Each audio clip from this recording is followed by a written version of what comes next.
6-ാം നൂറ്റാണ്ടിന് ശേഷം ജീവിച്ചിരുന്ന പരിശുദ്ധ മാർ ഗ്രിഗോറിയോസ് ബാവായ്ക്കുണ്ടായ സ്വർഗ-നരക ദർശനങ്ങൾ 3-ാം ഭാഗം. അനന്തരം മാലാഖ എന്നോട്, എന്നെ പിന്തുടരുക. പരിശുദ്ധ കന്യകാമറിയത്തിന്റെ നാമത്തിൽ ദൈവമഹത്വത്തിനായി പണിയപ്പെട്ടിരിക്കുന്ന ഒരു ദേവാലയം ഞാൻ കാണിച്ചു തരാം. ആ ദേവാലയം ബോധങ്ങളെ വിസ്മയിപ്പിക്കുന്നതും ആകുന്നു എന്ന് പറഞ്ഞു. ഞാൻ മാലാഖയെ അനുഗമിച്ചപ്പോൾ നീളവും വീതിയും ഉയരവും എത്രത്തോളമെന്ന് നിശ്ചയിപ്പാൻ പാടില്ലാത്ത ഒരു ദേവാലയം കണ്ടു. അതിലെ മരതക പച്ച, ബേറുൽ രത്നം, പലതരം വിലയേറിയ മറ്റ് രത്നങ്ങൾ, ഇവയുടെ പ്രകാശം കണ്ണുകളുടെ പ്രകാശത്തെ അഞ്ചിപ്പിക്കുന്നതാകുന്നു.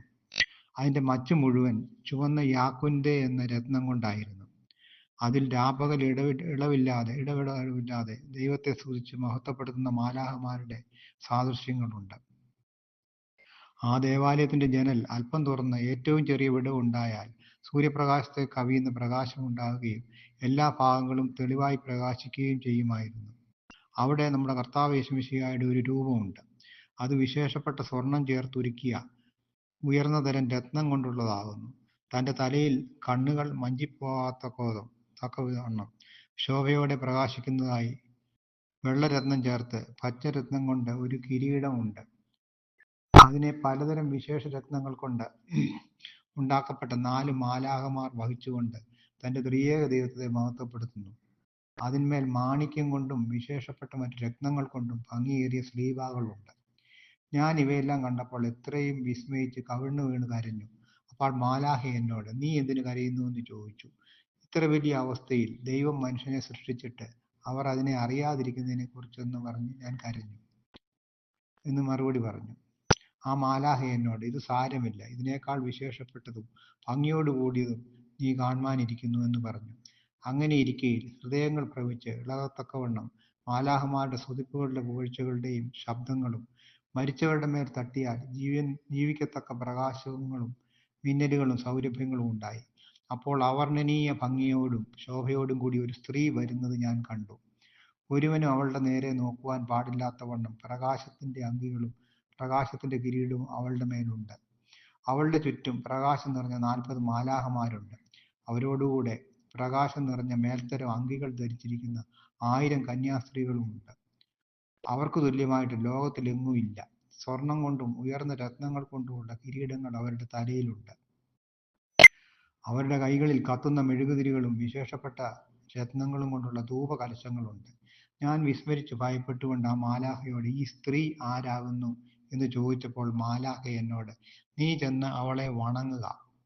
ഇവൾ ലോകരക്ഷയ്ക്ക് വേണ്ടി പ്രാർത്ഥിക്കുന്നവളായ പരിശുദ്ധ കന്യകാമറിയമാകുന്നു. ആ കന്യകമാർ പുരുഷനെ അറിഞ്ഞിട്ടില്ലാത്തവരും വെടിപ്പോടെ വ്രതം ആചരിച്ചവരും ആയിരുന്നു. ഇവർ ആ സ്ത്രീകളോടുകൂടെ സ്വർഗരാജ്യത്തിൽ ആനന്ദിപ്പാൻ ഇവിടെ വന്നിരിക്കുന്നു എന്ന് പറഞ്ഞു. അപ്പോൾ ഞാൻ അത്യുന്നതനായ ദൈവത്തെ മഹത്വപ്പെടുത്തുകയും ആ മഹത്വമുള്ള സ്ത്രീയെ വീണ് വന്ദിക്കുകയും ചെയ്തു. അവൾ എന്നെ എഴുന്നേൽപ്പിച്ച് എന്നോട് പറഞ്ഞതെന്നാൽ, ഗ്രിഗോറിയോസേ, നസറായക്കാർ, അതായത് ക്രിസ്ത്യാനികൾ, തങ്ങളുടെ വിശ്വാസ സത്യത്തെ മനസ്സിലാക്കാതെ അന്യന്മാരോട് ചേരുകയും നിത്യാനന്ദം അവകാശിക്കുന്നതിനേക്കായി തങ്ങളുടെ പാപങ്ങളെ വിട്ട് തിരിയാതിരിക്കുകയും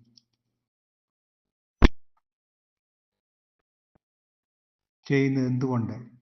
ഗ്രിഗോറിയോസേ, അവർ ദുഷ്ടജാതികളോട് സാദൃശ്യപ്പെട്ട് തമ്മിൽ തർക്കിക്കുന്നവരും വിശ്വാസമാറ്റം ചെയ്യുന്നവരും പാപങ്ങളെ പിന്തുടരുന്നവരുമായി തീർന്നിരിക്കുന്നതിനാലും പുറജാതിക്കാരെ പോലെ അവരുടെ വഴികളിൽ നടക്കുന്നതിനാലും അവർ ആനന്ദകരമായ ഈ ഉന്നത സ്ഥലത്തിന് അവകാശികളല്ലാതായി തീർന്നിരിക്കുന്നു. അവർക്ക് വേണ്ടി ഞാൻ പ്രാർത്ഥിക്കാതിരുന്നെങ്കിൽ എൻ്റെ പുത്രൻ അവരെ എല്ലാം ക്ഷണനേരം കൊണ്ട് നശിപ്പിക്കുമായിരുന്നു. എന്നാൽ ഗ്രിഗോറിയോസേ, നിനക്ക് ഭാഗ്യം, നിന്നെപ്പോലുള്ളവനും ഭാഗ്യം. നീ അവരുടെ അടുക്കൽ തിരിച്ചു ചെല്ലുമ്പോൾ അത്യുന്നത ദൈവത്തിന്റെ നിശ്ചയപ്രകാരം പിതാക്കന്മാർ നടന്ന മാർഗത്തെയും വിശ്വാസത്തെയും ഭേദപ്പെടുത്താതിരിക്കണമെന്ന് അവരോട് പറയണം. നീ കണ്ടറിഞ്ഞിട്ടുള്ള വിശേഷങ്ങളെയും വിവരിച്ച് പറയണം. പക്ഷെ അവർ തങ്ങളുടെ പാപങ്ങളെ വിട്ടു തിരിഞ്ഞേക്കാം. പിന്നെയും അവൾ എന്നോട് നമുക്ക് ഒരുമിച്ച് പ്രാർത്ഥിക്കാമെന്ന് പറഞ്ഞു. ഉടനെ ഞാൻ എഴുന്നേറ്റു. അപ്പോൾ ഇതാ, വൃദ്ധനായ ഒരു മനുഷ്യൻ വരുന്നു. അവന്റെ മുഖം സൂര്യനെ പോലെ പ്രകാശമുള്ളതാകുന്നു. അവനോടുകൂടെ 2 മാലാഖമാരും ഉണ്ട്. ഞങ്ങളുടെ ഇടയവനായ കർത്താവേ, ഭൂമിയൊക്കെയും നിന്റെ നാമം എത്ര മഹത്വമുള്ളതാകുന്നു എന്നുള്ള 8-ാമത്തെ സങ്കീർത്തനം അവൻ പാടിത്തുടങ്ങി. ആ കന്യകമാർ അവനെ ഏറ്റുചൊല്ലി അവനിൽ നിന്ന് വാഴു കൈകൊണ്ട് ഇവൻ ആരെന്ന് ഞാൻ ചോദിച്ചപ്പോൾ മാലാഖ എന്നോട് ഇവൻ ദീർഘദർശിയായ ദാവീദാകുന്നു എന്ന് പറഞ്ഞു. അവൻ പരിശുദ്ധ കന്യാമറിയാമിന്റെ അടുക്കൽ ചെന്ന് അവളെ വീണ് വന്ദിച്ചു. അവൾ കൈ നീട്ടി അവനെ എഴുന്നേൽപ്പിച്ചിട്ട് അവനോട് ഈ ദേവാലയത്തിൽ പ്രാർത്ഥിക്കുക എന്ന് പറഞ്ഞു. അവനും മാർത്തമറിയവും കന്യാകുമാരും കൂടി ഒരുമിച്ച് ദേവാലയത്തിലേക്ക് കടന്നു. അപ്പോൾ മാലാഖമാർ വിശേഷപ്പെട്ട രാഗങ്ങളിൽ സ്തുതിപ്പുകൾ പാടി ദൈവത്തെ മഹത്വപ്പെടുത്തി. അടുത്തു നിൽക്കുന്ന ഞാൻ ഭയന്ന് വിറച്ചുപോയി. എനിക്ക് സംസാരിപ്പാൻ ശേഷിയില്ലാതായി. ഉടനെ ദേവാലയത്തിന്റെ എല്ലാ ഭാഗത്തെയും വാതിലുകൾ തുറക്കപ്പെടുകയും മരിച്ചവരുടെ മേൽ തട്ടിയാൽ ജീവിച്ചെഴുന്നേൽക്കത്തക്കതായ വിശേഷപ്പെട്ട സുഗന്ധവാസന ഉണ്ടാകുകയും ചെയ്തു. കൂടാതെ മാലാഖമാരും ആയിരങ്ങളുടെ ആയിരങ്ങളും പതിനായിരങ്ങളുടെ പതിനായിരങ്ങളും കാസാകളും പീലാസകളും വഹിച്ച് സ്തുതിച്ചും പുകഴ്ത്തിക്കൊണ്ടുവന്നു ആ ദേവാലയത്തിൽ അവയെ വെച്ചു. ആ കാസാകളുടെയും പീലാസകളുടെയും ഉള്ളിൽ വിശുദ്ധ കുർബാനയുണ്ടായിരുന്നു. ദൈവമാതാവും ദീർഘദർശിയായ ദാവീദും വന്ദിച്ചു പ്രാർത്ഥിച്ചു.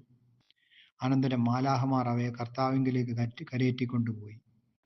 ഞാൻ മാലാഖയോട് ഇവകൾ എന്താകുന്നു എന്ന് ചോദിച്ചപ്പോൾ മാലാഖ എന്നോട് ഇവകൾ ലോകത്തിൽ അനുഷ്ഠിക്കപ്പെടുന്നവയും ദൈവം കൈക്കൊള്ളുന്നവയുമായ കുർബാനകളാകുന്നു. അങ്ങനെയുള്ള കുർബാനകൾ ഇപ്രകാരം മേൽപോട്ട് ഉയർത്തപ്പെട്ടു പൂർത്തിയാക്കപ്പെടുകയും കർത്താവിന്റെ നിക്ഷേപമുറികളിൽ സംഗ്രഹിക്കപ്പെടുകയും അവയെ സത്യവിശ്വാസത്തോടും വെടിപ്പോടുമുള്ള ഹൃദയത്തോടും കൂടി അനുഭവിക്കുന്നവന് ഭാഗ്യം ഉണ്ടാകുകയും ചെയ്യും എന്ന് പറഞ്ഞു. അനന്തരം മാലാഖ എന്നോട് വരിക, നീ കണ്ടതിനേക്കാൾ വിശേഷമായിട്ടുള്ളത് കാണിച്ചു തരാം എന്ന് പറഞ്ഞു. ഞാൻ അവനെ പിന്തുടർന്നു. അവൻ എന്നെ പരിശുദ്ധന്മാരുടെയും പരിശുദ്ധ സ്ത്രീകളുടെയും സ്ഥലമായ രണ്ടാമത്തെ ആകാശത്തിലേക്ക് കരയേറ്റിക്കൊണ്ടുപോയി. അപ്പോൾ സൂര്യപ്രകാശത്തേക്കാൾ അധികം വലിയ പ്രകാശം ഞാൻ കണ്ടു. ഇവിടം ഞാൻ പറഞ്ഞ പ്രകാരം ഒന്നാമത്തെ ആകാശം പോലെ തന്നെ. വെണ്മയുള്ള ദേവാലയത്തിലേക്ക് അവൻ എന്നെ കടത്തിക്കൊണ്ടുപോയി. അതിന്റെ പണികൾ പ്രകാശം കൊണ്ടുള്ളതും വളരെ വിസ്താരമേറിയതുമായിരുന്നു. രാത്രിയും പകലും പ്രകാശിക്കുന്ന പ്രകാശം കൊണ്ടുള്ള ആറുകളുണ്ട്. ആറുകളുടെ മേൽ കണ്ണുകളുടെയും പ്രകാശത്തെ അപഹരിക്കുന്ന പ്രകാശമേറിയ നക്ഷത്രങ്ങളുണ്ട്. എല്ലായിടത്തും പ്രകാശിച്ചു ശോഭിക്കുന്ന ഏറ്റവും വലിയ സ്ലീവാനുണ്ട്. അവർണ്ണനീയ ഭംഗിയോടുകൂടിയ മദ്ബഹായുമുണ്ട്. ഞാൻ എവിടെയാകുന്നു എന്ന് അറിയാൻ പാടില്ലാത്തവണ്ണം വിസ്മയിക്കുകയും വിഷമിക്കുകയും ചെയ്തു. അപ്പോൾ മാലാഖ എന്നോട് നീ വിഷമിക്കുകയും ചെയ്യാതെ ഇരിക്കുക എന്ന് പറഞ്ഞു.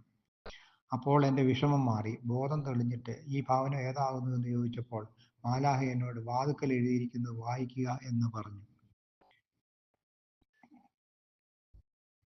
പച്ച നിറം ചേർന്ന പ്രകാശത്തിൽ സുറിയാനി ഭാഷയിൽ ഇത് സ്വർഗീയ യെരൂശലേമാകുന്നു. തന്നെ ഉപേക്ഷിച്ച് വനത്തിലും പർവ്വതങ്ങളിലും പാർത്തവർക്കും എൻ്റെ നാമത്തിൽ രക്തസാക്ഷികളായി തീർന്നവർക്കുമുള്ള നിത്യവാസസ്ഥലം ആകുന്നു എന്ന് എഴുതപ്പെട്ടിരുന്നു. ഇതിന്റെ തുടർച്ചയുള്ള 4-ാം ഭാഗം അടുത്ത പ്രാവശ്യം കേൾക്കാം. യേശുവേ നന്ദി, യേശുവേ സ്തുതി.